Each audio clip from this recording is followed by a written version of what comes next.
And you mentioned the Ultimate Warrior. Did you get along okay with him backstage? I love Jimmy. A lot of guys didn't like Jim. I love Jim. Jim was Jim. He wasn't going out to hurt anybody or do anything bad towards anybody. He was, he came into a position where he was able to be a top dog and make a lot of money. And a lot of guys were just jealous. I mean, he was a gimmick. Jimmy didn't have to be a great wrestler. He was a gimmick. He would come to the ring 100 miles an hour, get in that ring, shake those ropes like a madman, come out just like boom, boom, boom, boom, boom, boom, done, shake those ropes and gone. Run 100 miles an hour out.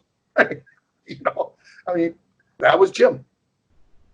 What's an example you could tell us about the side of him that doesn't get told very often, because we always hear the negative stuff? Well, for me, it was one time we were overseas in Europe. I remember, I think it was 1993.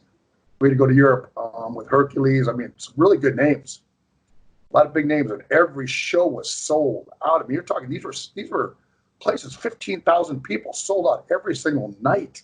We had like 10 days over there, and the promoters that took us over there trying to screw us on the money, trying to hold us up. We want our money. Yeah. So finally, I got pissed off, and I took one of them, I put him against the wall.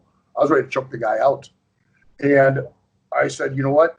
I said, I know you're hiding the money somewhere. So you know what? I don't want you. We don't want to work with you anymore. I said, well, I'm going to talk to the promoter, the German promoters over here, because they had such a great setup. I mean, it was like a WWF setup with the sounds. I mean, it was incredible. So I wanted to talk to them. I said, listen, guys. I said, this is what Jimmy and me want to do and that stuff. This is what you guys got to pay us. Take care of the rest of the money for it. Make sure everybody gets paid. You can keep all the merchandise sales. You can keep all the gate. You can keep all that stuff. It's all yours. We just want this amount of money, but we need to have it. Next day we came, Jim and me, and Jimmy stood up for it. Jimmy stood up for all the guys. And he's the only one that could on that tour. I mean, if he didn't wrestle, that tour was done. It was done. And he stood up for everybody.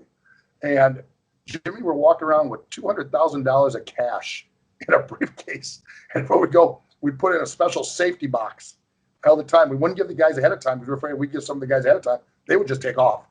Right. Come to the States. You know how that goes. And the last day, man, we made sure everybody got paid. Every single penny they made, they earned, they got. Jimmy was a stand-up guy. He would stand up for the boys. Did you ever train with him? Never got to train with Jimmy. I trained in the gym with Jimmy many times. Not so much in WWE, but on that tour. Jimmy and me went and trained every single day. And, Jimmy's an intense workout person. He's intense. What did you think about the unusual way that he died? Like, he just made amends with WWE, appeared for them a couple of times, then literally passed away the night of his last appearance.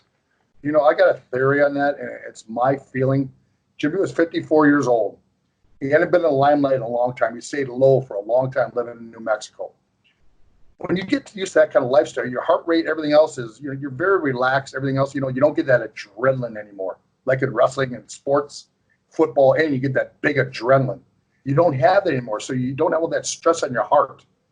I think when he got honored with that Hall of Fame, he went to the Hall of Fame. And I just feel with the Hall of Fame and then being on national TV again, I feel that adrenaline rush was so much that when he flew home on that plane, his heart couldn't come down from it. You just have, when you haven't been around for a long time, it'd be just like me, someone they say, we want you to come out and do a show in front of a huge crowd. It's like your heart's going to go 100 miles an hour. You haven't done it in a long time. And I just have a feeling that Jimmy's heart just could not come down. That adrenaline was so bad, his heart couldn't stop it. It gave out. Thank you for watching the Hannibal TV.